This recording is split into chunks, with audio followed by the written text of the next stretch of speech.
Hello everyone, Dr. Sparkle here, and welcome to Chrontendo Episode 1, the Revised Edition. Now what's this, you say? Revised Edition? Well yes, back in 2007 when I did the very first episode of Chrontendo, I wasn't really satisfied with the results, especially concerning the sound, so I've gone ahead and basically re-recorded Chrontendo Episode 1.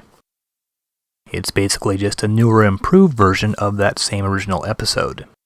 For those of you just now tuning in, Chrontendo is an attempt to play every single game released for the Nintendo Entertainment System, or the Famicom as was called in Japan, and we'll be playing all these rather just looking at them in chronological order.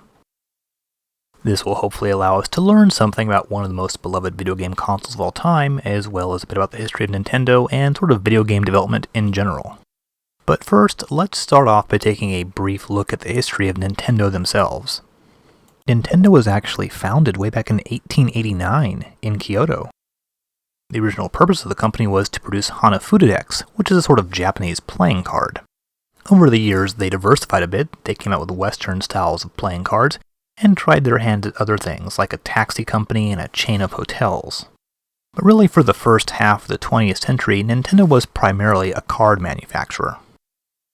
Probably the most significant person in the history of Nintendo was Hiroshi Yamauchi, the grandson of the original founder. When he took over the company in 1956, that's really when Nintendo began to change its focus. One figure who was instrumental in this massive change was Gunpei Yokoi. He designed an enormously popular toy called the Ultra Hand. After the success of the Ultra Hand, Nintendo sort of switched its focus to mostly become a toy company. Yokoi himself designed many of these early toys, including some very early versions of Nintendo light guns. Nintendo also moved on into electronics, and by the end of the 70s had moved into the arcade video game field. As was standard practice, most of their early arcade games were very derivative of other arcade hits, such as Space Invaders. Of course, all this changed, mostly due to a young man named Shigeru Miyamoto. Miyamoto would eventually become Nintendo's preeminent personality and game designer, and one of the most influential figures in the history of video gaming. His career took off when he was called in to design a video game that could be converted from unsold copies of a game called Radar Scope. Depending on whom you ask, Radar Scope was either an enormous hit in Japan that failed to sell any copies in the US, or was just an overall flop. Either way, Nintendo of America had a whole bunch of these things sitting in their warehouse, and they requested a conversion kit so that these could be changed into a different new game. The resulting game, Donkey Kong, was released to arcades in 1981 and was a huge hit in both the US and Japan. It was unlike any other game on the market and created the vogue for what we now call platform games. Nintendo followed up Donkey Kong with more arcade hits, like Donkey Kong Jr. and Popeye. Now for a while, Nintendo had also been interested in getting into the home console market. They had released some Pong clones under the name TV Game in the late 70s. And shortly thereafter, a series of handheld LED games designed by Gunpei Yokoi hit the market. Yokoi would eventually design something called the Game Boy, but Game & Watch was the first entry for Nintendo into the world of portable gaming.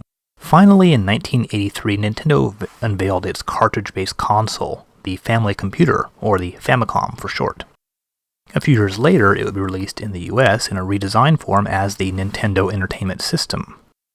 The Japanese Famicom has a rather eye-catching red and white color scheme, as well as two controllers that are actually hardwired into the console. Now back in 1983, the Famicom was a pretty sophisticated system.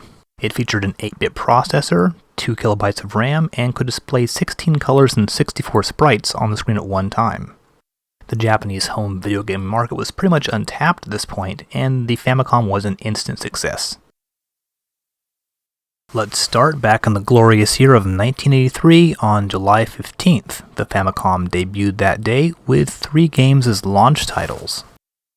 Like most new systems, releases for the Famicom came pretty slowly at first. There were a total of 9 games released in 1983. And a quick word about the Famicom cartridges. The Famicom games are a completely different size and shape than the US and Nintendo Entertainment System carts.